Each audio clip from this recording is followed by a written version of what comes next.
الذی خلق الموت والحیات لیبلوکم ایکم احسن عملا۔ میرے بندو، ہم نے تمہارے جیون اور مرتیو کا جو نظام بنایا، تمہاری زندگی اور موت کا جو سسٹم بنایا، اس لیے بنایا ہم تمہاری پریچھا لینا چاہتے ہیں، ہم تمہارا امتحان لینا چاہتے ہیں۔ لیبلوکم ایکم احسن عملا، کہ تم میں کون اچھا عمل کرتا ہے، کون ایسا عمل کرتا ہے جو اللہ کو راضی کرنے والا، اللہ کو خوش کرنے والا ہے۔ تو ہمارا مقصد اللہ کو خوش کرنا ہے۔ ہم جب قربانی کرتے ہیں نا اپنے جانوروں کی، تو قربانی کے ٹائم ہم جو دعا پڑھتے ہیں، دعا میں ہم ایک بات کہتے ہیں، ان صلاتی و نسکی و محیای و مماتی للہ رب العالمین۔ بے شک میری نماز، میری قربانی، میرا جینا، میرا مرنا سب اللہ رب العالمین کے لیے ہے۔ تو ہماری زندگی اللہ کو راضی کرنے کے لیے، ہمیں سب سے زیادہ اگر کسی سے محبت ہونی چاہیے تو اللہ سے ہونی چاہیے۔ اگر ہم اللہ سے زیادہ محبت اپنی اولاد سے کرتے ہیں، اللہ سے زیادہ محبت اپنے مال سے کرتے ہیں، اللہ سے زیادہ محبت اپنے رشتہ داروں سے کرتے ہیں، اللہ سے زیادہ محبت اپنی شہرت اور عزت سے کرتے ہیں، میرے پیارے ساتھیوں، یہ بھی اللہ کے ساتھ شرک کرنا ہے۔ قرآن کا دوسرا پارہ اٹھاؤ، اللہ فرماتا ہے وَمِنَ النَّاسِ مَن يَتَّخِذُ مِن دُونِ اللَّهِ أَندَادًا يُحِبُّونَهُمْ كَحُبِّ اللَّهِ۔ کچھ لوگ اللہ کا درجہ دوسروں کو دینے لگتے ہیں، اللہ کے برابر دوسروں کو ٹھہرانے لگتے ہیں۔ وَالَّذِينَ آمَنُوا أَشَدُّ حُبًّا لِلَّهِ، جبکہ ایک مومن، ایک ایمان والا سب سے زیادہ اگر کسی سے محبت کرتا ہے تو اللہ سے کرتا ہے۔ اور اگر ہم اللہ سے محبت نہیں کریں گے، اپنی زندگی کے مقصد کو پورا نہیں کریں گے، اللہ کے دین سے پلٹ جائیں گے، تو وہی ہوگا ہمارے ساتھ جو فلسطین میں ہو رہا ہے۔ یہ اللہ کا قانون ہے۔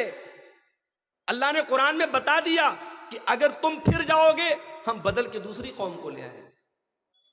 یا ایھا الذین آمنوا من یرتد منکم عن دینہ فسوف یأتی اللہ بقوم، اے ایمان والو، اگر تم اللہ کے دین سے پلٹ جاؤ گے، اگر تم اللہ کے دین سے پیچھے ہو جاؤ گے، پھر جاؤ گے، اللہ تعالیٰ دوسری قوم کو لے آئے گا، اور ایسی قوم کو لائے گا یحبہم ویحبونہ، اللہ ان سے محبت کرے گا، وہ اللہ سے محبت کریں گے۔ اذلۃ علی المؤمنین، جو ایمان والوں کے لیے بڑے نرم ہوں گے، عزت علی الکافرین، اور کافروں کے لیے بڑے سخت ہوں گے۔ یجاہدون فی سبیل اللہ، اللہ ایسے لوگوں کو لائے گا جو اللہ کی راہ میں جہاد کریں گے۔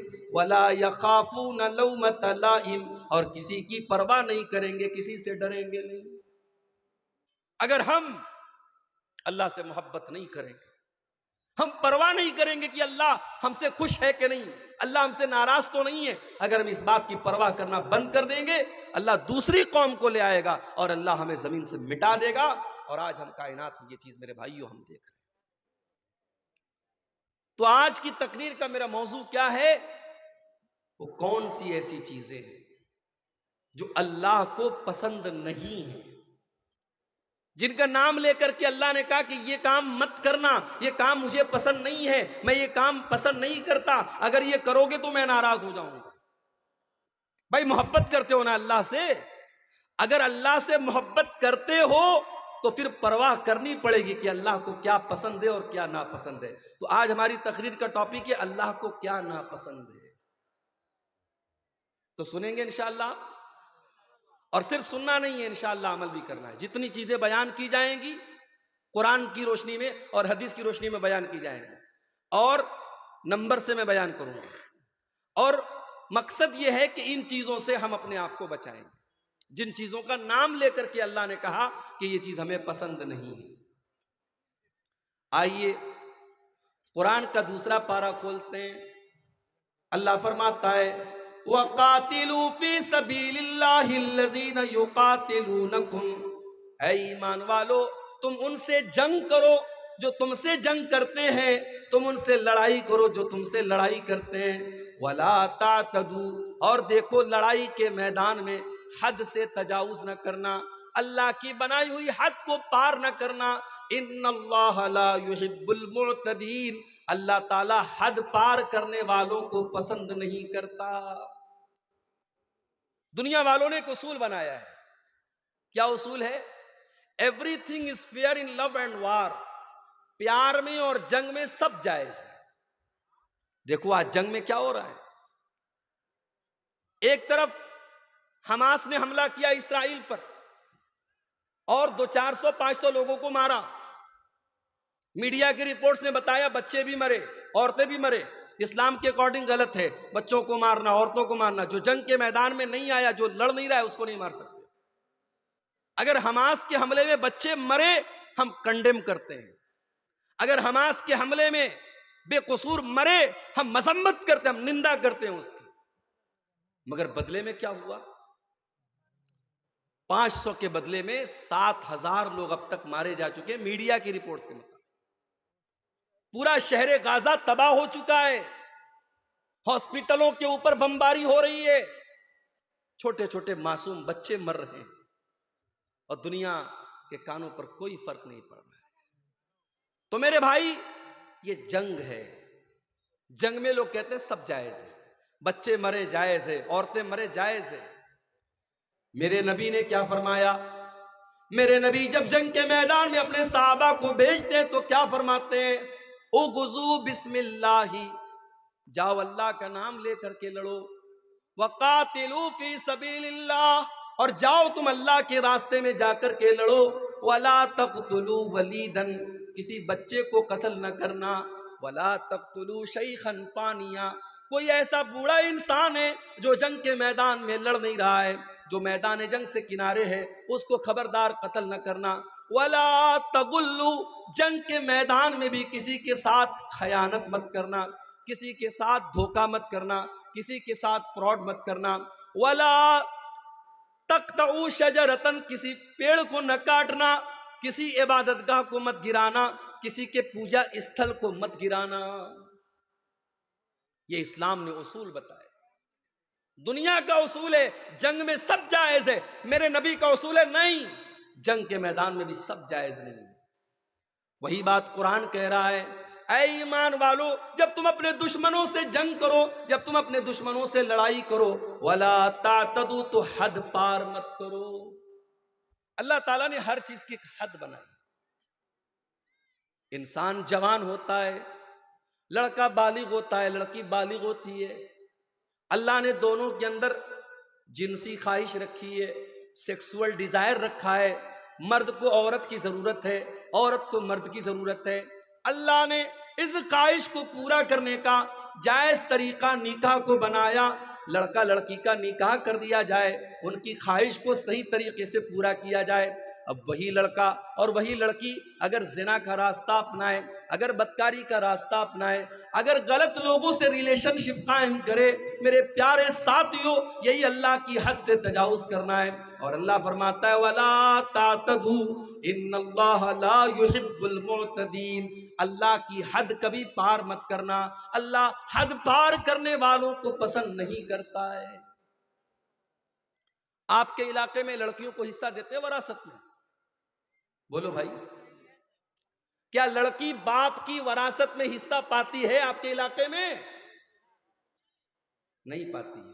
میں جانتا ہوں نہیں پاتی ہے. کیوں؟ ارے ہم نے لڑکی کی شادی کر دی، جہیز لمبا چوڑا جہیز دے دیا، اب کیا وراثت میں حصہ بھی دے؟ یہ مینٹیلٹی ہے ہماری. باپ کا انتقال ہوا، ماں کا انتقال ہوا، ماں نے کپڑا چھوڑا، ماں نے زیورات چھوڑے، باپ نے زمین چھوڑی. باپ اور ماں کے اس سارے ترکے میں، ساری پراپرٹی میں قرآن کہتا ہے جس طریقے سے بیٹے کا حصہ ہے ویسے ہی بیٹی کا حصہ ہے. اور آج ہم پکے مسلمان، قرآن و حدیث پر عمل کرنے والے، ہمارے سماج میں بیٹی کا کوئی حق نہیں ہے.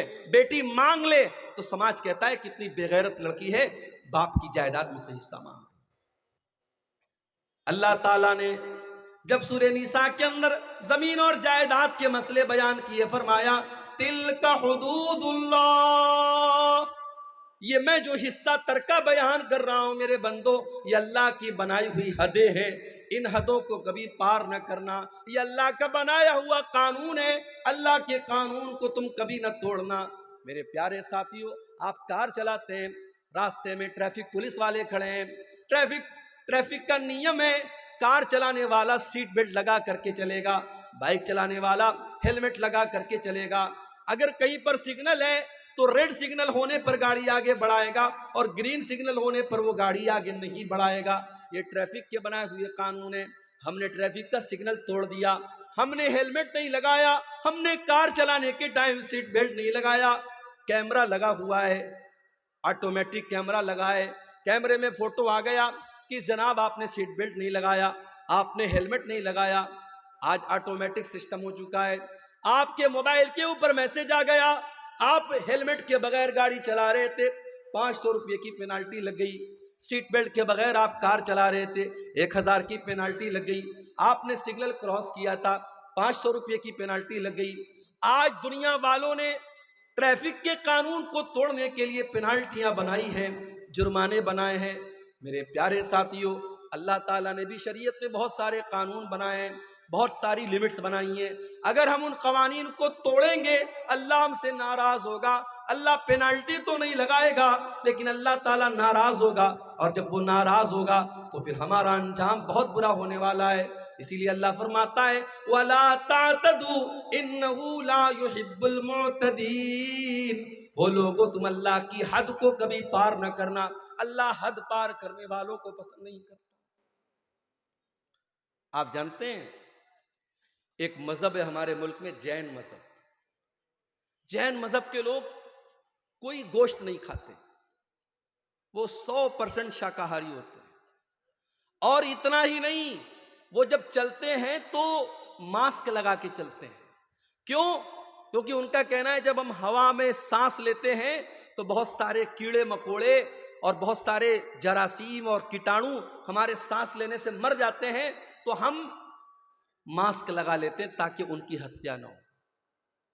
بہت سارے جین مذہب کے جو ان کے گرو ہوتے ہیں وہ ننگے رہتے ہیں، کیونکہ ان کے مذہب کے جو رہنما ہیں ان کی تعلیم ہے کہ کپڑا بھی مت پہنو، ننگے رہو۔ یہ جین مذہب کی تعلیم ہے۔ اسلام کی تعلیم کیا ہے؟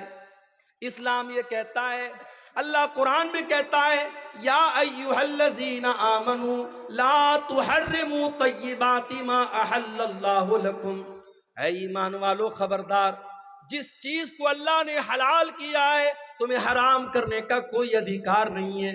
ٹھیک ہے، کوئی شاکاہاری ہو سکتا ہے، کوئی مسلمان بھی ایسا ہو سکتا ہے اس کو گوشت پسند نہیں ہے، وہ سبزی کھاتا ہے، وہ دال کھاتا ہے، بہت اچھی بات ہے، کوئی مسئلہ نہیں، کوئی حرج کی بات نہیں۔ لیکن اگر وہ گوشت کو حرام سمجھتا ہے، وہ یہ سمجھتا ہے کہ گوشت کا کھانا صحیح نہیں ہے، یہ جیو ہتیا ہے، یہ جانوروں کا قتل ہے، یہ جانوروں کا خون بہانا ہے، کان کھول کر کے سن لو، اللہ فرماتا ہے یا ایھا الذین آمنوا لا تحرموا طیبات ما احل اللہ لکم۔ اے ایمان والو، جو چیز اللہ نے تمہارے لیے حلال کی ہے، جو چیز اللہ نے جائز کی ہے، تم کون ہوتے ہو حرام کرنے والے؟ تم کون ہوتے ہو ناجائز کرنے والے؟ وَلَا تَعْتَدُوا، اے ایمان والو اللہ کی حد کو کبھی کراس نہ کرو، اِنَّهُ لَا يُحِبُّ الْمُعْتَدِينَ، اللہ تعالی حد سے تجاوز کرنے والوں کو پسند نہیں کرتا۔ پتہ یہ چلا اللہ نے اگر کسی چیز کو حرام کیا ہے ہم حلال نہیں کر سکتے، اور اللہ نے حلال کیا ہے ہم حرام نہیں کر سکتے۔ ایک مرتبہ اللہ کے نبی نے اپنے اوپر شہد کو حرام کر لیا، اپنی ایک بیوی کے کہنے پر۔ جب اس بیوی نے اللہ کے نبی سے کہا کہ اے اللہ کے نبی، آپ کے منہ سے مغافیر کی مہک آتی ہے، مغافیر ایک بدبودار پھول ہوتا تھا، اللہ کے پیارے نبی حضرت زینب کے یہاں سے شہد کھا کے آیا کرتے تھے، اور دوسری بیویوں کو پسند نہیں تھا، شہد کھانے کی وجہ سے دیر ہو جایا کرتی تھی۔ تو انہوں نے کہا اے اللہ کے نبی، آپ کے منہ سے مغافیر کی مہک آتی ہے۔ اللہ کے نبی نے اپنی بیوی کو راضی کرنے کے لیے یہ قسم کھا لی کہ میں آج کے بعد شہد نہیں کھاؤں گا، جب شہد کھانے سے میرے منہ سے مہک آتی ہے، جب شہد کھانے سے میرے منہ سے بدبو آتی ہے، میں آج کے بعد شہد نہیں کھاؤں گا۔ ایک نارمل سی بات تھی، نبی نے اپنے اوپر شہد کو حرام کر، لیکن اللہ کے لیے نارمل بات نہیں تھی۔ اللہ نے قرآن کی آیت نازل کر دی، یا ایھا النبی لم تحرم ما احل اللہ لک تبتغی مرضات ازواجک، اے نبی آپ کو یہ ادھیکار کس نے دے دیا، یہ حق کس نے دے دیا کہ جس شہد کو اللہ تعالیٰ نے حلال کیا تھا آپ نے اپنے اوپر حرام کر لیا اپنی کچھ بیویوں کو خوش کرنے کے لیے؟ اے نبی آپ کو بھی اللہ کے حلال کیے ہوئے چیز کو حرام کرنے کا ادھیکار نہیں ہے، ہم نہیں کر سکتے، کسی حلال چیز کو حرام نہیں کر سکتے اور کسی حرام کو حلال نہیں کر سکتے میرے بھائی۔ اور آگے بڑھیے، قرآن میں ایک اور جگہ یہ بات آئی ہے، سورہ اعراف میں اللہ نے فرمایا ادعوا ربکم تضرعا وخفیا، اپنے رب سے دعا کرو، گڑ گڑا کر کے دعا کرو اور چپکے چپکے دعا کیا کرو، انہ لا یحب المعتدین، اللہ تعالیٰ دعا کے اندر حد سے تجاوز کرنے والوں کو پسند نہیں کرتا۔ کچھ لوگ دعا کے اندر بھی حد سے تجاوز کرتے ہیں۔ معاف کیجئے گا، آپ کے یہاں چندے کا جو طریقہ ہوتا ہے، بنگلہ زبان کے جو مقرر آتے ہیں وہ دعا کرتے ہیں، اس پر بھی تحقیق ہونی چاہیے کہ یہ طریقہ دعا کا صحیح ہے کہ دعا کے اندر حد سے تجاوز نہیں ہونا چاہیے، دعا میں ہم کوئی ایسی چیز نہیں مانگیں گے جو مناسب نہ ہو۔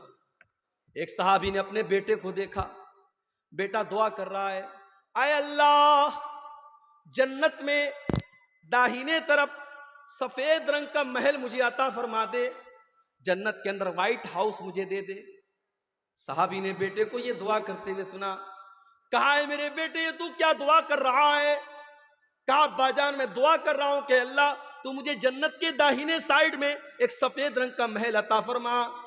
کہا بیٹا یہ دعا کرنا صحیح نہیں ہے بیٹا، میں نے اللہ کے نبی کو یہ فرماتے ہوئے سنا تھا کہ قیامت کے پہلے ایک ایسا دور آئے گا لوگ دعا کے اندر حد سے تجاوز کریں گے اور لوگ وضو کرنے میں حد سے تجاوز کریں گے۔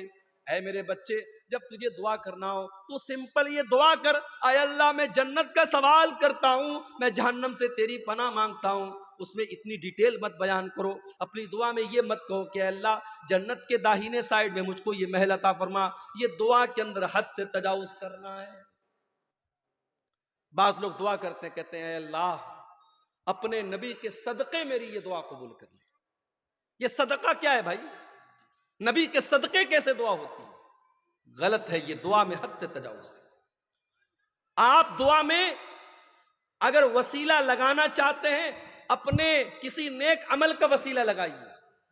اے اللہ میں نے جاڑے میں کمبل بانٹے تھے غریبوں کو، اے اللہ رات کا سناٹا تھا کوئی غریب لیٹا ہوا تھا میں نے جا کے کمبل اس کو اڑا دیا تھا، اے اللہ کوئی دیکھنے والا نہیں تھا، کوئی کیمرہ والا نہیں تھا، کوئی ریکارڈنگ کرنے والا نہیں تھا، اے اللہ میں نے تجھ کو راضی کرنے کے لیے تجھ کو خوش کرنے کے لیے اس غریب کی مدد کی تھی، اے اللہ تو میری مغفرت فرما دے، اے اللہ تو میری مصیبت کو دور فرما دے۔ ایسے نیک عمل کا وسیلہ آپ لگا سکتے ہیں۔ تو دعا کے اندر بھی حد سے تجاوز نہیں ہونا چاہیے۔ تو پہلی چیز جو اللہ تعالیٰ کو بہت ناپسند ہے میرے بھائیوں وہ کیا ہے؟ حد سے تجاوز کرنا۔ اور آگے بڑھیے، اللہ کو دوسری چیز جو بہت زیادہ ناپسند ہے، قرآن کا دوسرا پارہ کھولو، اللہ فرماتا ہے وَإِذَا تَوَلَّا فِي الْأَرْضِ سَعَى، منافقوں کے بارے میں اللہ نے فرمایا کہ منافق آدمی جب زمین میں چلتا ہے تو وہ کیا کرتا ہے؟ لِيُفْسِدَ فِي الْأَرْضِ وَيُهْلِكَ الْحَرْثَ وَالنَّسْلَ وَاللَّهُ لَا يُحِبُّ الْفَسَادَ۔ وہ منافق آدمی، وہ مشرک آدمی، وہ زمین میں فساد مچاتا ہے، وہ لوگوں کو قتل کرتا ہے، وہ بچوں کو قتل کرتا ہے۔ وَاللَّهُ لَا يُحِبُّ الْفَسَادَ، اللہ کو فساد پسند نہیں ہے، اللہ کو زمین کے اندر فساد پسند نہیں ہے، اللہ کو فسادی لوگ پسند نہیں ہے، جو فساد مچاتے ہوں، جو بے قصوروں کا خون بہاتے ہوں، جو نردوش لوگوں کی ہتیا کرتے ہوں۔ جاؤ کوئی میڈیا والوں کو قرآن کی آیت بتا دے وَإِذَا تَوَلَّا سَعَى فِي الْأَرْضِ لِيُفْسِدَ فِيهَا وَيُهْلِكَ الْحَرْثَ وَالنَّسْلَ، یہ منافقوں کی پہچان ہے، یہ مشرکوں کی پہچان ہے، یہ اللہ کے دشمنوں کی پہچان ہے، بچوں کو قتل کرنا، فساد مچانا، آتنک مچانا۔ اللہ کا ماننے والا کبھی آتنکوادی نہیں ہو سکتا، اللہ کا ماننے والا کبھی دہشت گرد نہیں ہو سکتا۔ ارے اللہ کے ماننے والے ایک چیونٹی کو بھی بلا وجہ نہیں مارتے، یاد کرو سلیمان علیہ السلام کا واقعہ. سلیمان علیہ السلام جا رہے ہیں اور راستے میں چیونٹیوں کی ایک وادی کے پاس سے ان کا گزر ہوتا ہے. سلیمان علیہ السلام کو اللہ تعالیٰ نے ایک اسپیشل نالج دی تھی. وہ چیونٹیوں کی بولی کو بھی سن لیتے تھے, سمجھ لیتے تھے. حتی اذا اتوا علی واد النمل قالت نملۃ یا ایھا النمل ادخلوا مساکنکم. جب سلیمان کا لشکر چیونٹیوں کی وادی کے پاس سے گزرا تو چیونٹیوں کی رانی نے اپنی چیونٹیوں سے کہا, اے چیونٹیوں جلدی جلدی اپنے بل میں داخل ہو جاؤ.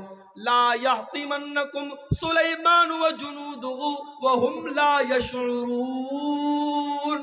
کہیں ایسا نہ ہو کہ سلیمان اور ان کا لشکر اپنے پاؤں سے تمہیں روٹ ڈالے, تمہارے اوپر چڑھ جائے, تمہیں ختم کر دے اور ان کو پتہ نہ چلے. وَهُمْ لَا يَشْعُرُونَ, ان کو پتہ نہ چلے. اس کا مطلب کہ جان بوجھ کر سلیمان علیہ السلام چیونٹی کو بھی تکلیف نہیں پہنچا سکتے. او میرے میڈیا والے بھائیوں, او دنیا میں اسلام کے خلاف پروپیگنڈا کرنے والے نیوز چینل والوں, کبھی اس طریقے کے ویڈیو کو بھی اپنے چینلوں پر لگایا کرو, کبھی ان باتوں کو بھی اپنے چینلوں پر لگایا کرو. سلیمان علیہ السلام کا لشکر چیونٹی کی ہتیا نہیں کر سکتا. ایک نبی کا ماننے والا جب چیونٹی کی ہتیا نہیں کر سکتا, کسی نردوش کی ہتیا کیسے کر سکتا ہے؟ واللہ لا یحب الفساد, اللہ کو فساد مچانے والے, آتنک مچانے والے پسند نہیں ہیں. اسلام تو وہ مذہب ہے میرے بھائی, ایک نردوش کی ہتیا, ایک بے قصور کا خون بہانے والا پوری مانوتا کا ہتھیارہ ہے, پوری انسانیت کا قاتل ہے. اللہ فرماتا ہے, من قتل نفسا بغیر نفس او فساد فی الارض فکأنما قتل الناس جميعا. جس نے ایک نردوش کی ہتیا کی, اس نے پوری انسانیت کو قتل کر دیا. اس نے اتنا بڑا پاپ کر دیا کہ پوری انسانیت کو قتل کر دیا. ومن احیاها فکأنما احیا الناس جميعا, اور ایک انسان کی جان بچانے والا پوری انسانیت کی جان بچانے والا ہے. میرے پیارے ساتھیوں, دنیا میں پہلا مرڈر کس نے کیا تھا؟ قابیل نے اپنے بھائی حابیل کا کیا تھا, اور عورت کے چکر میں کیا تھا, لڑکی کے چکر میں کیا تھا. عورت کے چکر میں قابیل نے حابیل کو قتل کیا تھا, دنیا کا پہلا مرڈر کیا تھا. اللہ کے نبی فرماتے ہیں اب قیامت تک جتنے مرڈر ہوں گے, جتنے قتل ہوں گے, ہر مرڈر اور ہر قتل کا ذمہ دار قابیل ہوگا, جو کہ پہلا قتل اس نے کیا تھا. پتہ یہ چلا کہ جو برائی کی شروعات کرتا ہے, جو کسی غلط کام کی شروعات کرتا ہے, اس کے اوپر قیامت تک اور جب تک وہ غلط کام ہوتا رہے گا اس کا وبال اس کے اوپر پڑتا رہے گا, اس کی سزا اس کو ملتی رہے گی. اس لیے برائی کرنے سے زیادہ خطرناک برائی کی اسٹارٹنگ کرنا ہے. حضرت لوط علیہ السلام کی جو قوم تھی, اغلام بازی کی اور لڑکے کا لڑکے کے ساتھ بدکاری کرنا اور مرد کا مرد کے ساتھ بدکاری کرنا, ان کی قوم کے پہلے یہ گندا کام دنیا میں کبھی نہیں ہوتا تھا. اس کام کی شروعات کی تھی حضرت لوط علیہ السلام کی قوم نے. اسی لیے جب حضرت لوط علیہ السلام نے اپنی قوم کو سمجھایا تو کہا تھا کہ اے میری قوم کے لوگوں, تم نے اس گندگی کی شروعات کی ہے, اور اگر یہاں سے یہ گندا کام شروع ہوا تو جب تک یہ گندا کام ہوتا رہے گا تمہیں اس کی سزا ملتی رہے گی. میرے پیارے ساتھیوں, اللہ تبارک و تعالیٰ کو فساد مچانے والے, آتنک مچانے والے, خون خرابہ کرنے والے لوگ پسند نہیں ہیں. واللہ لا یحب الفساد, اللہ کو فساد پسند ہے. ارے اسلام کا تو یہ حال ہے. ہمارے پیارے نبی جب سن 8 ہجری میں مکہ میں داخل ہوئے, 10,000 کا لشکر آپ کے ساتھ ہے. مکہ کے اندر آپ بڑی فاتحانہ شان کے ساتھ داخل ہو رہے ہیں. یہ وہی مکہ ہے جہاں سے آپ کو نکالا گیا ہے. یہ وہی مکہ ہے جہاں اللہ کی بارگاہ میں سجدہ کرنا آپ کے لیے حرام کر دیا گیا, جہاں نماز کی حالت میں آپ کا گلا دبانے کی کوشش کی گئی, جہاں نماز کی حالت میں آپ کی گردن میں چادر ڈالی گئی, جہاں نماز کی حالت میں آپ کی گردن کے اوپر گندگی ڈالی گئی. یہ وہی مکہ ہے جہاں کے لوگوں نے غزوہ احد میں آپ کے چچا حمزہ کا کلیجہ چبایا. یہ وہی مکہ ہے جہاں کے لوگوں نے غزوہ احد میں آپ کو مارا تھا, آپ کے دانت توڑے تھے, آپ کے چہرے سے خون بہا تھا. یہ سارے واقعات آپ نے اپنی آنکھوں سے دیکھے ہیں. لیکن میرے پیارے ساتھیوں, آپ دیکھیے سن 8 ہجری میں جب اللہ کے نبی مکہ میں داخل ہوتے ہیں, آپ پہلے خانہ کعبہ کو سارے بتوں سے پاک کرتے ہیں, اور خانہ کعبہ کو بتوں سے پاک کرنے کے بعد جب آپ خانہ کعبہ کے دروازے پر کھڑے ہوتے ہیں تو آپ کیا کہتے ہیں؟ اے مکہ والو, اے قریش کے لوگوں, یہ بتاؤ تم اپنے محمد سے تمہیں کیا امید ہے، میں تمہارے ساتھ کیا سلوک کروں گا؟ سب بھیگی بلی بن جاتے ہیں، بڑے نرمی سے کہتے ہیں، بڑے پیار سے کہتے ہیں، اے محمد صلی اللہ علیہ وسلم آپ تو بڑے اچھے انسان ہیں، بڑے اچھے باپ کی اولاد ہیں، آپ سے اچھی ہی امید رکھتے ہیں۔ آپ نے فرمایا اذهبوا انتم الطلقاء لا تثریب علیکم اليوم، اذهبوا انتم الطلقاء، جاؤ آج محمد الرسول اللہ کسی سے بدلہ نہ لیں گے، کسی سے انتقام نہ لیں گے، کسی کا خون نہ بہائیں گے، جاؤ تم سب کے سب آزاد ہو، محمد الرسول اللہ کسی سے بدلہ نہ لیں گے۔ ظالم سے لیا ظلم کا بدلہ نہ کسی وقت، مارا بھی تو اخلاق کی تلوار سے مارا۔ میرے پیارے ساتھیوں یہ میرے نبی کا کردار ہے، اس لیے نبی کا ماننے والا، اسلام کا کلمہ پڑھنے والا کبھی فسادی نہیں ہو سکتا، کبھی آتنکوادی نہیں ہو سکتا۔ جو آتنکوادی ہے، جو دہشت گرد ہے، وہ کان کھول کر کے سن لے، اس کا اسلام سے کوئی تعلق نہیں ہے۔ واللہ لا یحب الفساد، اللہ کو فساد بچانے والے لوگ پسند نہیں ہیں۔ اور آگے بڑھیے، تیسری چیز اللہ نے فرمایا سورہ آل عمران کے اندر، قل اطیعوا اللہ ورسولہ، قل اطیعوا اللہ والرسول، اے نبی آپ کہہ دیجئے اللہ کی اطاعت کرو اور رسول کی اطاعت کرو۔ فَإِن تَوَلَّوْا فَإِنَّ اللَّهَ لَا يُحِبُّ الْكَافِرِينَ، اور اے نبی اگر یہ لوگ اللہ کی اطاعت نہ کریں اور رسول کی اطاعت نہ کریں تو ان کو بتا دو کہ اللہ تعالیٰ کافروں کو پسند نہیں کرتا، کافروں کو پسند نہیں کرتا، اللہ کو کفر پسند نہیں ہے۔ کفر کا مطلب انکار، جو اللہ کو نہ مانے، جو رسول کو نہ مانے، جو اللہ کی کتابوں کو نہ مانے، جو اللہ کے نبیوں کو نہ مانے، جو اللہ کے فرشتوں کو نہ مانے، جو تقدیر کو نہ مانے، جو قیامت کے دن کو نہ مانے، جتنی چیزوں پر ایمان لانا ہے ان میں سے کسی چیز کو نہ ماننے والا، اس کے اندر ڈاؤٹ کرنے والا، ان کے اندر شک کرنے والا، وہ کافر ہو جاتا ہے، اور کافر کو اللہ تعالیٰ پسند نہیں کرتا۔ اللہ کو مومنوں سے محبت ہے، اللہ کو ایمان والوں سے محبت ہے، اللہ کافروں کو پسند نہیں کرتا۔ اللہ کو کفر سے اتنی نفرت ہے، اگر کوئی انسان کفر کی حالت میں مر جائے، اللہ فرماتا ہے وَلَلَّذِينَ يَمُوتُونَ وَهُمْ كُفَّارٌ، جو کفر کی حالت میں مر جائے اور مرنے کے ٹائم وہ توبہ کر لے، اس کی توبہ کا اللہ کیا کوئی مطلب نہیں ہے۔ جو کفر کی حالت میں مر گیا وہ ہمیشہ جہنم میں رہے گا۔ اللہ کا شکر ادا کیجئے میرے بھائی، ہم اور آپ ایمان والے ہیں، ہم اور آپ مسلمان ہیں۔ اگر ہم اور آپ مسلمان نہ ہوتے، ایمان والے نہ ہوتے، شاید ہم بھی کسی پتھر کے بت کے آگے آج سجدہ کر رہے ہوتے، شراب پی کر کے ناچ رہے ہوتے۔ یہ الگ بات ہے، بہار میں نتیش کمار صاحب نے شراب بندی کر رکھی ہے، لیکن اندر سے ٹیبل کے نیچے سے بڑی شراب پی جا رہی ہے بہار کے اندر۔ ابھی جھارکھنڈ سے میں آ رہا تھا، آج شام کو بھاگلپور سے وہاں میں نے جمعہ پڑھایا لال مٹیا میں، وہاں سے میں اسکارپیو سے آ رہا تھا، جیسے ہی بہار میں داخل ہوئی گاڑی، پولیس والے لیڈیز اور جینٹس گاڑی کو آ کے چیک کرنے لگے۔ میرے ساتھ بچے تھے، فیملی تھی، انہوں نے ٹارچ سے دیکھا ویکھا، چیک کیا، چلے گئے۔ میں نے ڈرائیور صاحب سے پوچھا یہ اتنی گاڑی چیک کیوں ہو رہی تھی؟ بولے شراب کا معاملہ ہوتا نا، شراب بندی، اس لیے وہ شراب چیک کر رہے تھے۔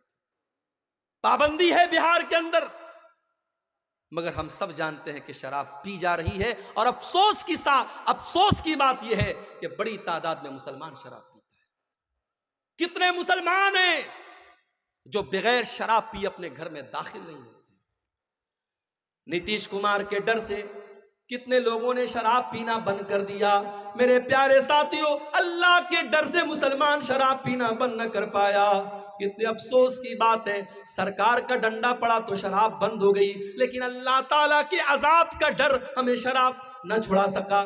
1400 سال پہلے کے حالات دیکھو، جب اللہ تعالیٰ نے قرآن کی آیت نازل کی کہ اے ایمان والو، انما الخمر والمیسر والانصاب والازلام رجس من عمل الشیطان، اے ایمان والو، یہ شراب کا پینا، یہ جوا کا کھیلنا، یہ پانسے کے تیر کے ذریعے قسمت کا حال معلوم کرنا، یہ غیر اللہ کے آستانے پر جانوروں کو ذبح کرنا، یہ سب گندے کام ہیں، شیطان کے کام ہیں۔ فَاجْتَنِبُوا، ان سے بچو۔ جب قرآن کی آیت نازل ہوتی ہے، جب سورہ مائدہ کی آیت نازل ہوتی ہے، صحابہ کرام جو ایک زمانے سے شراب پیتے چلے آئے تھے، جب اللہ نے قرآن میں یہ آیت نازل کر دی کہ شراب گندی چیز ہے، شیطان کا کام ہے، شراب سے بچو تب تبھی تم کامیاب ہو سکتے ہو، صحابہ نے اپنی اپنی شراب کو نکال کے گلیوں میں پھینک دیا، شراب کے برتنوں کو توڑ دیا، یہاں تک کہ کچھ صحابہ شراب کا بزنس کرتے تھے، شراب کا کاروبار کرتے تھے، ان کے پاس لاکھوں کی شراب تھی، ہزاروں کی شراب تھی، انہوں نے ساری شراب کو برباد کر دیا۔ کہا جب شراب حرام ہے تو شراب کا بزنس بھی حرام ہے، شراب کا کاروبار بھی حرام ہے، انہوں نے ساری شراب کو پانی کی طرح بہا دیا۔ میرے پیارے ساتھیوں، ایمان اس کا نام ہے، اللہ کے رسول کی اتباع اس کا نام ہے۔ کوئی ایڈورٹیزمنٹ نہیں کیا گیا، کوئی پرچار نہیں کیا گیا، کوئی ریڈیو پر اعلان نہ ہوا، کوئی مائک میں لاؤڈ اسپیکر میں اعلان نہ ہوا، بس نبی نے ایک اعلان کروا دیا، قرآن کی آیت نازل ہوئی اور اللہ کے نبی نے قرآن کی آیت پڑھ کے سنا دی کہ اللہ کہہ رہا ہے کہ شراب گندی چیز ہے، اس سے بچو۔ اس سے بڑھ کے گندی چیز کیا ہوگی میرے بھائی؟ آج شراب پی کر کے آدمی گھر میں آتا ہے، زبان سے گندی گندی گالیاں نکالتا ہے، شراب پی کے گھر میں آتا ہے، اپنی بہن اور بیٹی کو بھی گندی گندی باتیں کہتا ہے، شراب پی کر کے گھر میں آتا ہے، اپنے بچوں کے سامنے نازیبا باتیں کرتا ہے، شراب پی کر کے اپنی بیوی کی کمائی کھاتا ہے، شراب پی کر کے اپنی ساری کمائی کو لٹا دیتا ہے۔ اسی لیے حضرت عثمان غنی کہا کرتے تھے ان الخمر ام الخبائث، یہ شراب تو تمام برائیوں کی جڑ ہے، جو شراب پی لیتا ہے وہ زنا بھی کر سکتا ہے، جو شراب پی لیتا ہے وہ قتل بھی کر سکتا ہے، جو شراب پی لے گا وہ دنیا کا کوئی بھی گندا کام کر لے گا۔ تو آپ دیکھیں اللہ تعالیٰ کو کافر پسند نہیں، آج کافر سے زیادہ مسلمان شراب پی رہا ہے۔ ہم بہار گورنمنٹ کی بات کیا کریں، 1400 سال پہلے ہمارے نبی نے شراب بندی کر دی تھی، مگر آج مسلمانوں کا ایک بڑا طبقہ شراب پی رہا ہے۔ میرے پیارے ساتھیوں، اگر آپ میں سے کوئی بھائی اس گندگی میں مبتلا ہے، اگر شراب کے نشے میں مبتلا ہے، اللہ کے واسطے توبہ کر لو، نہیں پتا مت موت کب آ جائے، کیا پتا شراب کے نشے میں انسان دھت ہے اور اسی حالت میں دل کی دھڑکن بند ہو جائے، ہارٹ اٹیک ہو جائے اور اسی حالت میں انسان کا انتقال ہو جائے۔ اللہ کے نبی فرماتے ہیں ان العبد یبعث علی ما مات علیہ، بندے کا انتقال جس حال میں ہوگا، بندہ جس حال میں مرے گا اسی حال میں قیامت کے دن اٹھایا جائے گا۔ اے شراب پینے والے، اگر تیرا انتقال اسی حالت میں ہو گیا، کل قیامت کے دن اللہ کی بارگاہ میں تو شراب کے نشے میں اٹھے گا، تو اللہ کو کیا منہ دکھائے گا، تو اللہ کو کیا جواب دے گا؟ اس گندی چیز سے تو جلدی سے توبہ کر لے، اپنے پریوار کو، اپنے آپ کو اس سے تو نجات دے دے۔ میرا رب قرآن میں کہتا ہے وَلَا تُلْقُوا بِأَيْدِيكُمْ إِلَى التَّهْلُكَةِ، اپنے آپ کو ہلاکت میں نہ ڈالو۔ جو شراب آپ کو ہلاکت میں ڈال رہی ہے، جو برباد کر رہی ہے، اس شراب سے اپنے دامن کو بچا لو میرے بھائی۔ تو اللہ کو کافر پسند نہیں ہے، اللہ کو کافر پسند نہیں۔ اگر کفر کی حالت میں آدمی مر گیا، انجام کیا ہوگا؟ اللہ نے فرمایا ان الذین کفروا وماتوا وهم کفار فلن يقبل من احدهم ملء الارض ذهبا، جو لوگ کفر کی حالت میں مر جائیں گے، ایمان کی دولت ان کو نصیب نہیں ہوگی۔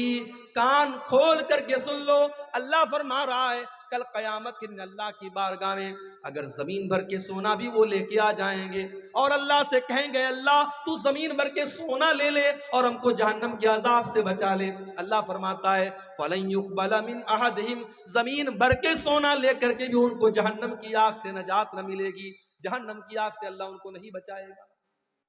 اس لیے میرے بھائیوں، ایمان کی قدر کرو اور ایمان پر قائم رہو۔ اللہ کو کافر پسند نہیں ہے، اللہ کو کفر پسند ہے۔ اور آگے بڑھو، اللہ کو ایک اور چیز بہت زیادہ ناپسند ہے، کیا ہے وہ چیز؟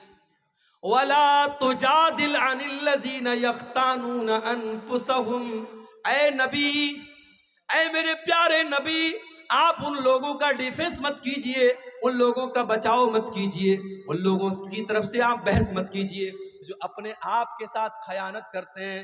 ان اللہ لا يحب من کان خوانا اثیما، اللہ تعالیٰ ایسے لوگوں سے محبت نہیں کرتا ہے جو خیانت کرنے والے ہوں۔ خیانت اللہ کو پسند نہیں۔ خیانت کس کو بولتے ہیں بھائی؟ امانت کا الٹا ہے خیانت۔ امانت یہ ہے کہ آپ کو جو ذمہ داری دی جائے آپ اس ذمہ داری کو صحیح طریقے سے ادا کریں۔ اگر آپ ٹیچر ہیں، آپ کی ذمہ داری بچوں کو پڑھانا ہے، پڑھانے کے ٹائم آپ بچوں کو پڑھانے کے بجائے موبائل میں لگے ہوئے ہیں، بچے شور مچا رہے ہیں، بچے کتاب پڑھ نہیں رہے اور ٹیچر موبائل میں لگا ہوا ہے، یہ امانت کے ساتھ خیانت ہے۔ پولیس کا کام کرائم کو روکنا ہے، پولیس والا بجائے کرائم کو روکنے کے اگر کرمنل لوگوں سے رشوت لینا شروع کر دے، اگر وہ گنڈوں اور بدماشوں سے ٹیکس لینے لگے، ان سے پیسہ لے کر کے ان کو چھوڑنے لگے، یہ پولیس کے عہدے کے ساتھ خیانت ہے۔ ان اللہ لا یحب من کان خوانا عظیما، اللہ کو خیانت کرنے والے لوگ پسند نہیں ہیں۔ اس لیے امانت میں خیانت سے بچو میرے بھائی۔ جو بھی امانت اور جو بھی ذمہ داری آپ کے کندھے پر ڈالی گئی ہے، اس ذمہ داری کو صحیح طریقے سے ہمارے کچھ بھائیوں نے ہم کو بتایا، اسی بہار کی سرزمین پر، اسی جھارکھنڈ کی سرزمین پر یہ کام بھی ہو رہا ہے۔ ایک مسجد کا 4 بار فوٹو لیا جا رہا ہے اور 4 بار سعودی عرب سے اس کا پیسہ اٹھایا جا رہا ہے۔ ایک بار ٹیوب ویل لگایا جا رہا ہے، ایک بار اس کو پنک کلر سے پینٹ کیا جا رہا ہے، پھر گرین کلر سے پینٹ کیا جا رہا ہے، پھر لال کلر سے پینٹ کیا جا رہا ہے۔ ٹیوب ویل تو ایک بار لگا لیکن اس کا پیسہ 5 بار اٹھایا جا رہا ہے۔ یہ 420 یہ اللہ کے دین کے نام پہ ہو رہی ہے، صدقہ خیرات کے نام پہ ہو رہی ہے، زکوٰۃ کے نام پر ہو رہی ہے۔ میرے پیارے ساتھیوں، اس بے ایمانی کا حساب قیامت کے دن دینا پڑے گا، ان علماء کو بھی دینا پڑے گا، ان مشروعات کا کام کرنے والوں کو بھی دینا پڑے گا جو آج امت کے پیسے کے ساتھ اتنی بڑی خیانت کر رہے ہیں۔ آج کتنی مسجدیں جو باہر سے فنڈ آیا 30 لاکھ کا، لیکن اس میں دیا گیا صرف 10 لاکھ روپئے اور میٹیریل کو بالکل ہلکا کر دیا گیا۔ پتہ یہ چلا 5 سال کے بعد مسجد کی چھت بیٹھ گئی، 5 سال کے بعد مسجد کی زمین بیٹھ گئی، 5 سال کے بعد مسجد کی دیوار گر گئی، پیسہ آیا 30 لاکھ، لگایا گیا 10 لاکھ اور 20 لاکھ کو بیچ میں سے غائب کر دیا گیا۔ میرے پیارے ساتھیوں، کیا یہ خیانت نہیں ہے؟ ان اللہ لا یحب من کان خوانا اثیما، اللہ تعالیٰ خیانت کرنے والوں کو پسند نہیں کرتا۔ اور ایک بات اور کہنا چاہتا ہوں، یہاں بہت سارے ہمارے بزرگ بھائی بھی بیٹھے ہیں، اولاد والے بیٹھے ہیں، ہماری کچھ مائیں بھی بیٹھی ہوں گی، وہ مائیں ہیں جن کی گھر میں بیٹیاں ہیں۔ اگر آپ ایک بیٹی کی ماں ہیں، اگر آپ ایک بیٹے کے باپ ہیں، یہ بیٹے اور بیٹی بھی آپ کے کندھے پر اللہ کی امانت ہے۔ اللہ نے اگر آپ کو اولاد دیا ہے، اللہ اولاد کے بارے میں سوال کرے گا۔ اللہ کے نبی فرماتے ہیں کلکم راع وکلکم مسئول عن رعیتہ، وہ لوگو تم سب کے سب ذمہ دار ہو اور تم سے تمہاری ذمہ داری کے بارے میں سوال کیا جائے گا۔ فالرجل راع علی اہل بیتہ، انسان اپنے گھر والوں کا ذمہ دار ہے، اپنی فیملی کا ذمہ دار ہے، اپنے پریوار کا ذمہ دار ہے، اور انسان سے اس کے پریوار کے بارے میں سوال کیا جائے گا۔ والمرأة راعیة علی بیت زوجها، اور عورت اپنے گھر کی ذمہ دار ہے۔ شوہر تو نوکری پہ چلا گیا، شوہر تو دکان پہ چلا گیا، شوہر تو کاروبار پہ چلا گیا، گھر میں 24 گھنٹے رہنے والی تو عورت ہے۔ گھر میں جوان بیٹی کس سے باتیں کر رہی ہے، رات کو کہاں 2-2 بجے تک موبائل پہ لگی ہوئی ہے، رات کو وہ کہاں جا رہی ہے۔ آج اگر ماں اس بات کی پرواہ نہیں کرتی اور بیٹی رات رات بھر غیر محرموں سے چیٹنگ کر رہی ہے، کان کھول کر کے سن لو میری ماؤں، بیٹی تو گنہگار ہوگی، بیٹی کی ماں کو بھی اللہ کا حساب دینا پڑے گا۔ ان اللہ لا یحب من کان خوانا اثیما، اللہ تعالیٰ کو خیانت کرنے والے پسند نہیں ہے۔ اور آگے بڑھیے، اللہ کو ایک اور چیز بہت ناپسند ہے، اور وہ چیز ہے اسراف، حد سے تجاوز کرنا۔ یا بنی آدم خذوا زینتکم عند کل مسجد، اے آدم کے بیٹو، جب تم مسجد میں جایا کرو، جب تم نماز پڑھنے جایا کرو تو اپنی زینت کو اپنا لیا کرو۔ لوگ اکثر یہ سوال کرتے ہیں شیخ صاحب نماز میں ٹوپی کا لگانا کیسا ہے؟ بھائی صاحب ٹوپی کا لگانا فرض نہیں ہے، ٹوپی کا لگانا واجب نہیں ہے، ٹوپی کا لگانا سنت نہیں ہے، مگر ٹوپی ہمارے کلچر کا ایک حصہ ہے۔ ہمارے دیش میں، ہمارے ملک میں مسلمان کی پہچان ہوتی ہے ٹوپی سے، ہمارے کلچر کا، ہماری سنسکرتی کا، ہماری تہذیب کا ایک حصہ ہے۔ آپ شادی میں ٹوپی لگا رہے ہیں، آپ جنازے میں ٹوپی لگا رہے ہیں، اور مسجد میں آپ آتے ہیں تو جان بوجھ کے آپ کھلے سر نماز پڑھ رہے ہیں، یہ مناسب نہیں ہے۔ اللہ قرآن میں کہتا ہے یا بنی آدم خذوا زینتکم عند کل مسجد، اے بنی آدم، اے آدم کی اولاد، جب تم مسجد میں جایا کرو، جب تم نماز پڑھنے جایا کرو تو اپنی زینت کو اپنا لو، ایسا لباس پہنو جس لباس کو پہن کر کے تم اچھے لگو۔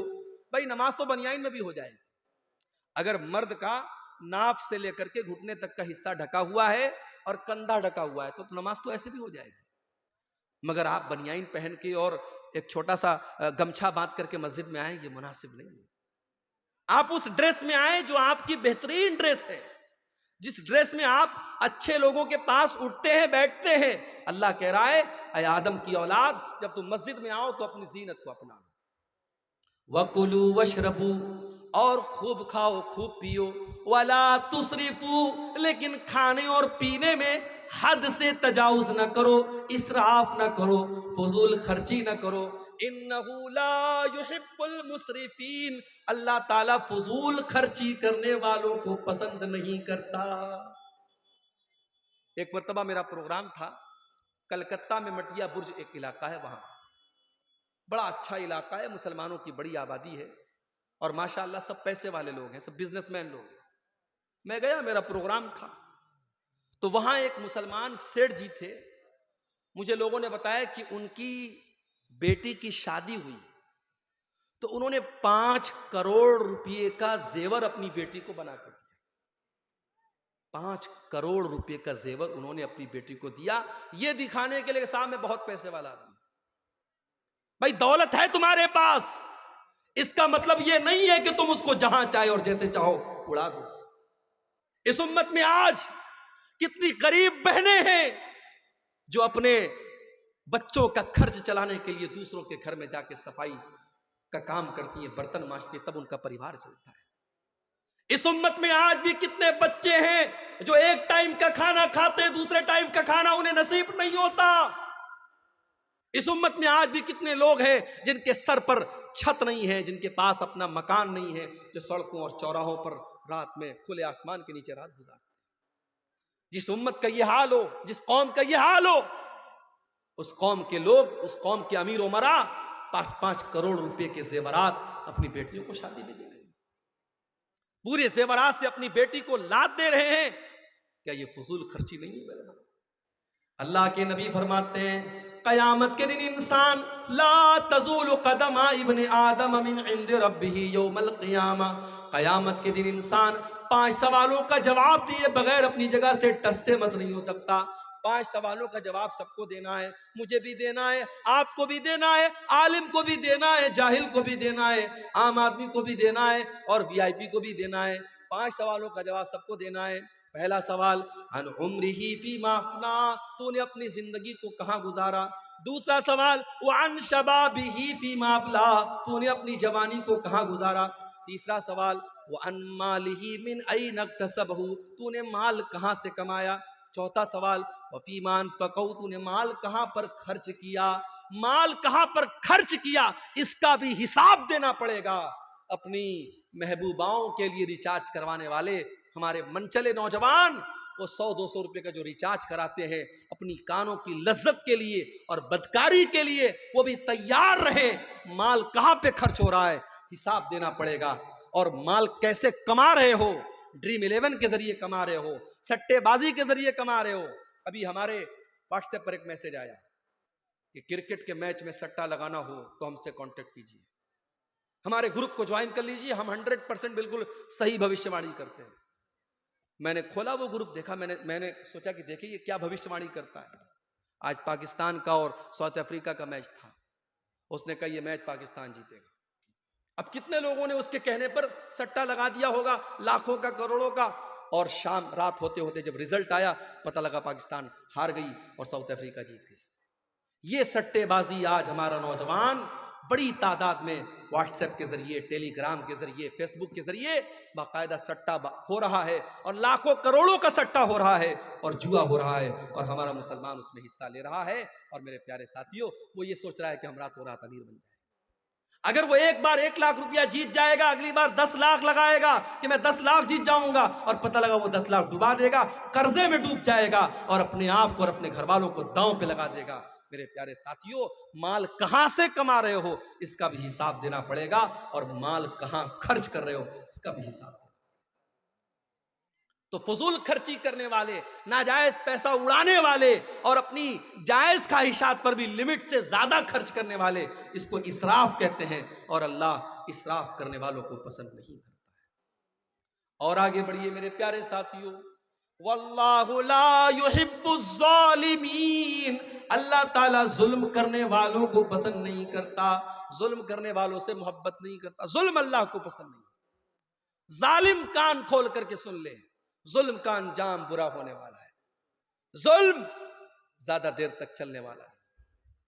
جس فلسطین کے اندر اسرائیلیوں کو پناہ ملی، یہودیوں کو پناہ ملی، جب آج سے 50-60 سال پہلے، 70 سال پہلے، جب ان کو ہٹلر نے مار مار کے بھگایا اور وہ لٹے کٹے پٹے یہودی، ان کو اگر کہیں سر جھکانے کی، سر چھپانے کی جگہ ملی، اسی فلسطین کے اندر ان کو جگہ ملی، تو آج انہوں نے ناجائز طریقے سے فلسطین کے بقیہ حصوں پر دھیرے دھیرے قبضہ کرنا شروع کر دیا، اور وہاں کے جوانوں اور بچوں اور عورتوں کا خون تب سے لے کر کے وہ آج تک بہا رہے ہیں۔ اللہ نے ایسے ہی اس قوم کو مغضوب علیہم نہیں کہا ہے، یہ مغضوب علیہم قوم ہے، اس قوم پر اللہ کا غضب اترا ہے۔ میرے پیارے ساتھیوں، یہ ظلم ہو رہا ہے جو آج ہم فلسطین کی سرزمین پر دیکھ رہے ہیں، اور کان کھول کر کے سن لو، ظلم کا انجام کبھی بھی اچھا ہونے والا نہیں ہے۔ اللہ کے نبی فرماتے ہیں، اتقوا الظلم فإن الظلم ظلمات یوم القیامہ، ظلم کرنے سے بچو، قیامت کے دن ظلم کرنے والا اندھیروں میں رہے گا، ظلم کرنے والے کو لائٹ نصیب نہیں ہوگی۔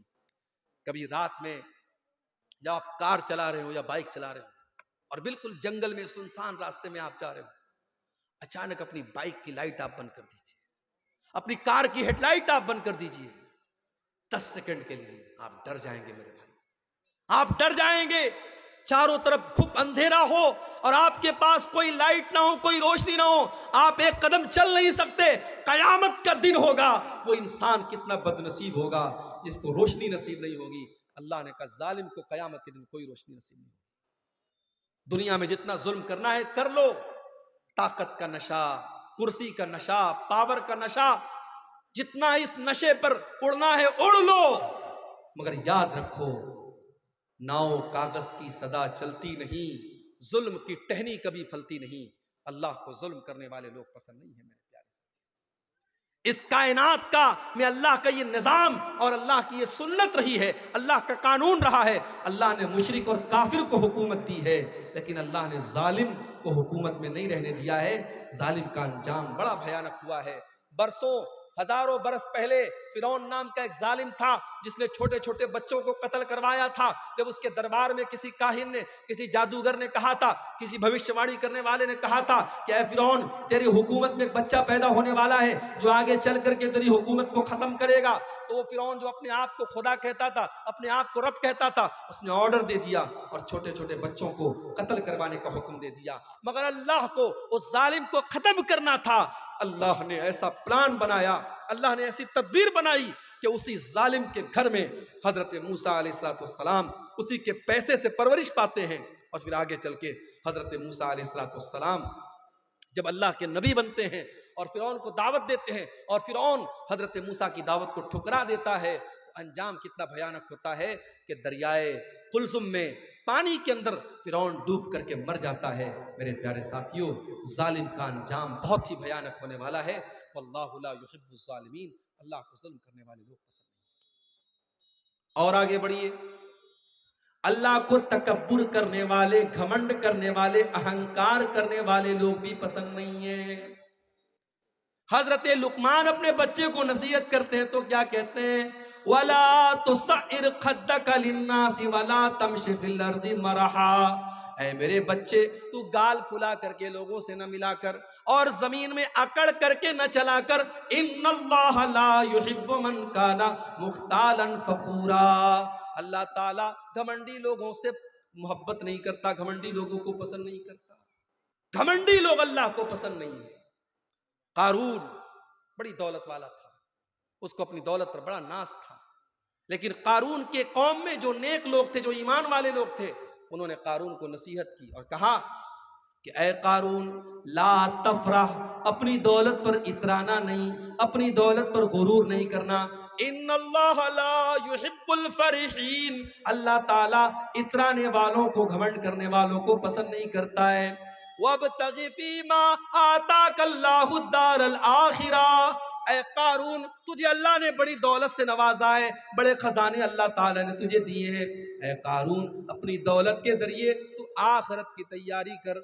وہ میرے پیارے ساتھیوں، آج اللہ نے آپ کو دولت والا بنایا ہے، اپنی دولت کو اللہ کے راستے میں خرچ کیا کرو، مسجدوں میں دیا کرو، مدرسوں میں دیا کرو، کار خیر میں دیا کرو، اپنی آخرت بنایا کرو۔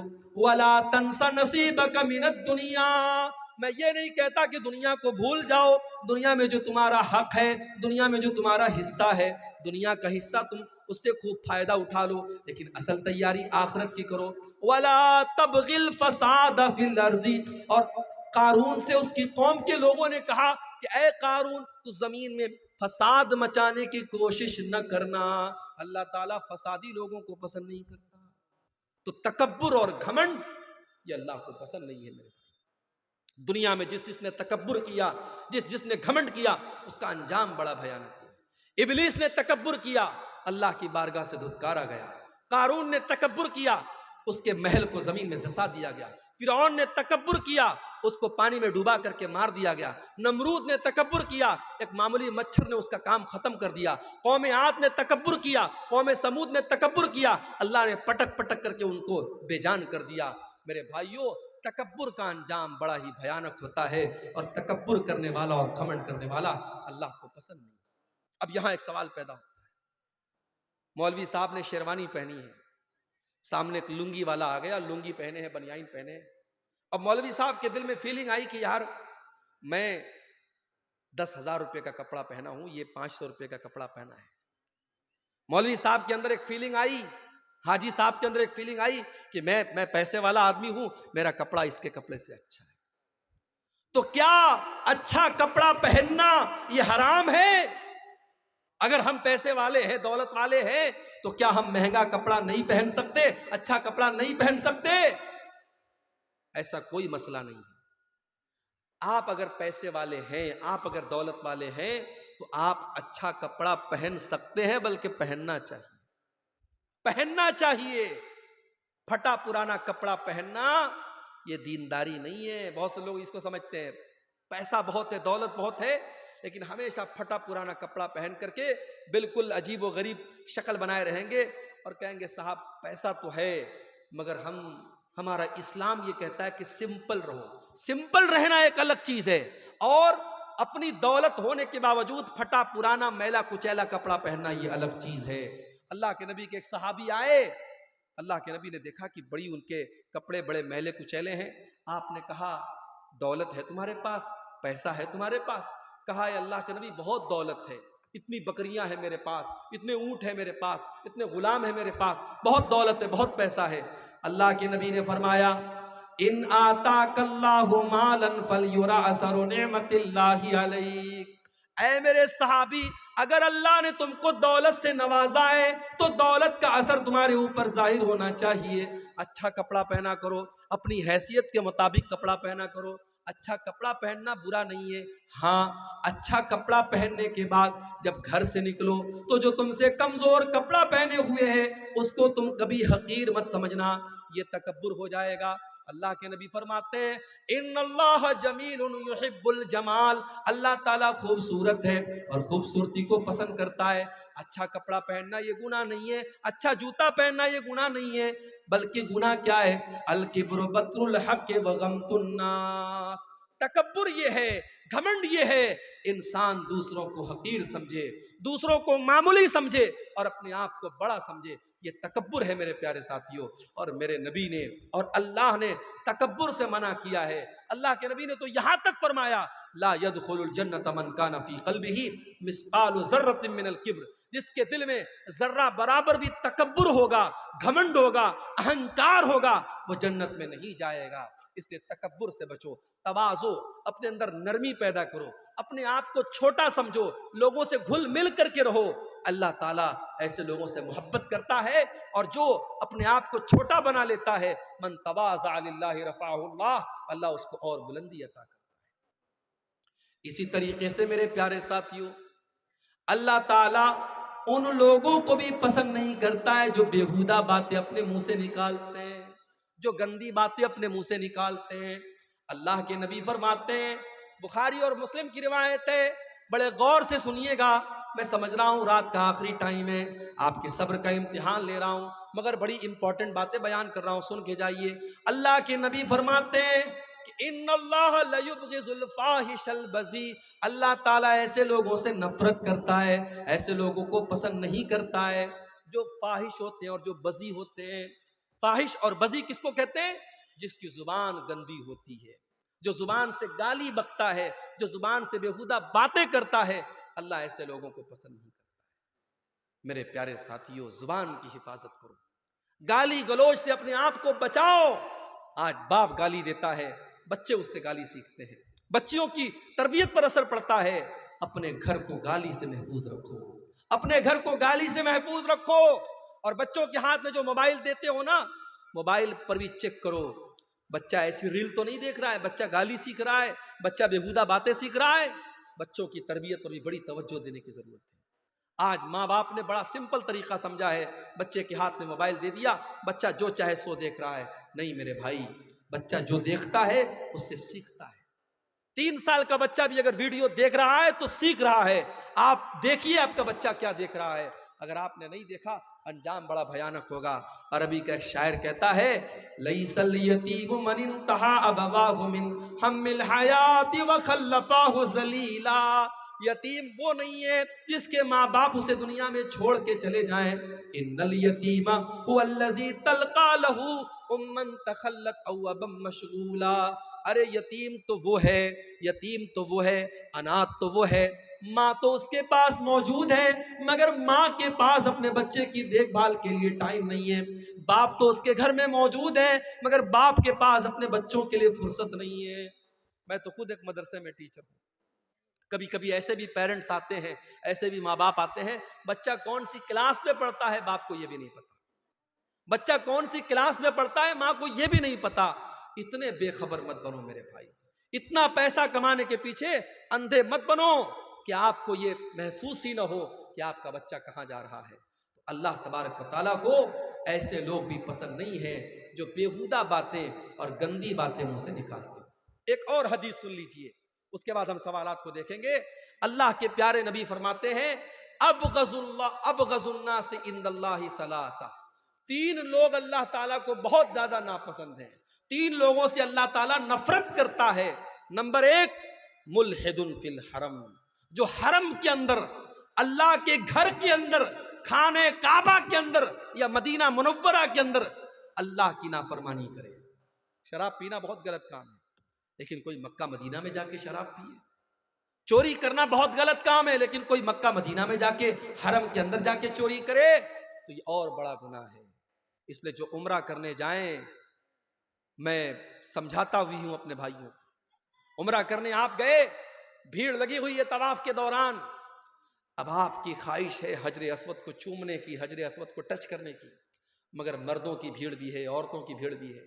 اب کچھ لوگ کیا کرتے ہیں، سب کو چیرتے ہوئے اور پھلانگتے ہوئے جا کر کے حجر اسود کو چوم لیتے ہیں۔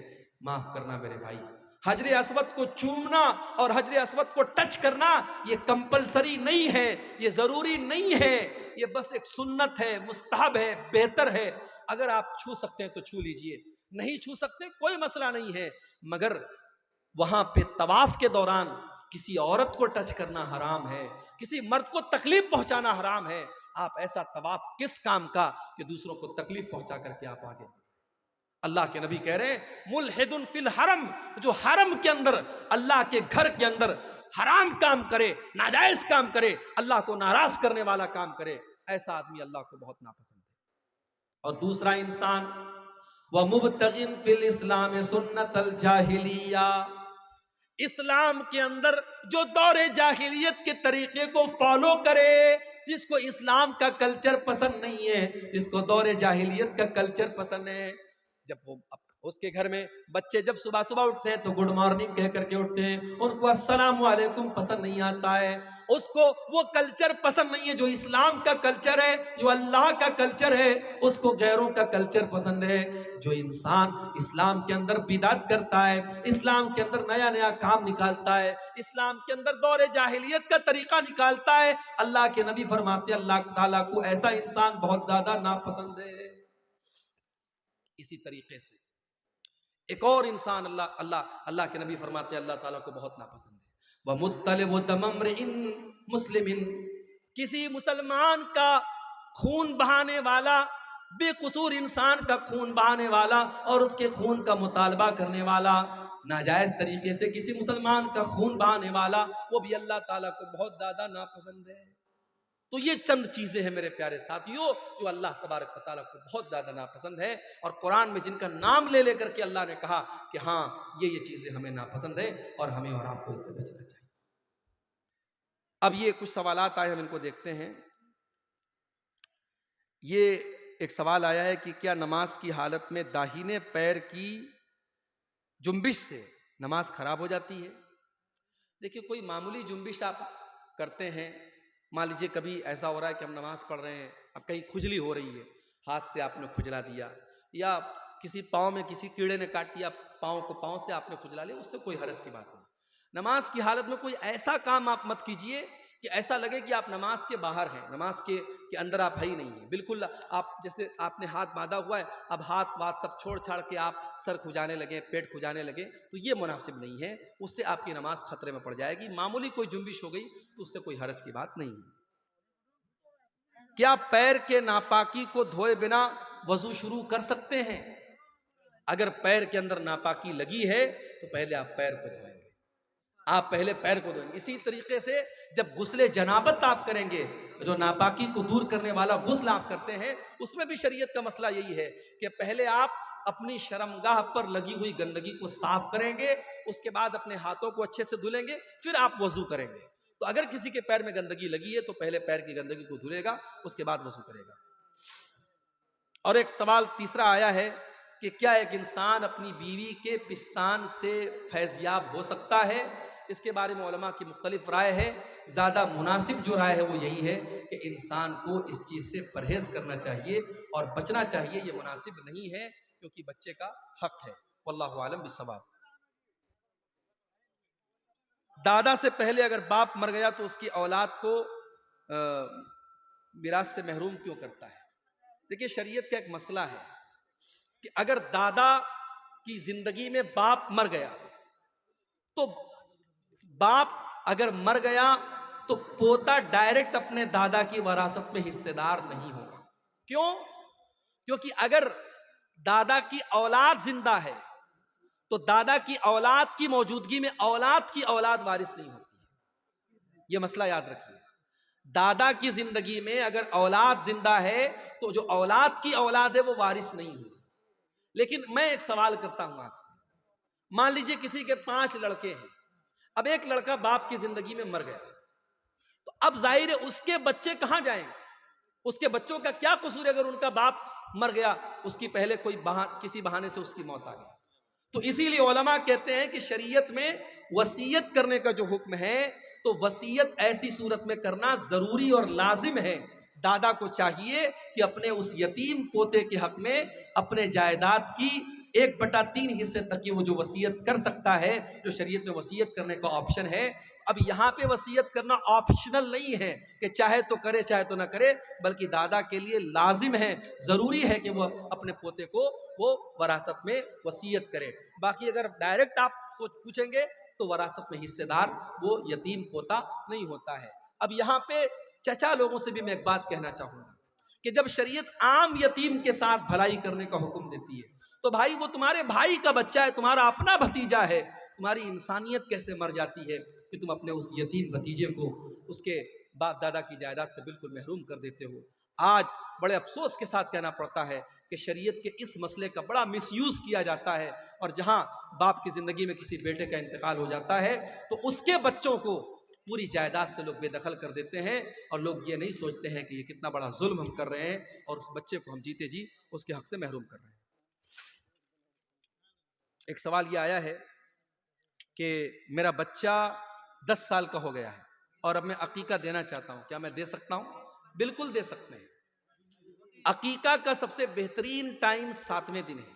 اگر 7ویں دن آپ کسی وجہ سے نہیں کر پائے تو اس کے بعد آپ کبھی بھی کر سکتے ہیں، جب بھی آپ کے پاس طاقت ہو آپ کر دیں۔ کوشش یہ کیجئے کہ ایز سون ایز پاسبل، جتنی جلدی ممکن ہو کر لیجئے۔ اگر کسی وجہ سے نہیں کر پائے، بچہ 10 سال کا ہو گیا، 20 سال کا ہو گیا، کبھی بھی آپ اس کا عقیقہ کر سکتے ہیں۔ لیکن ایک بات عقیقہ میں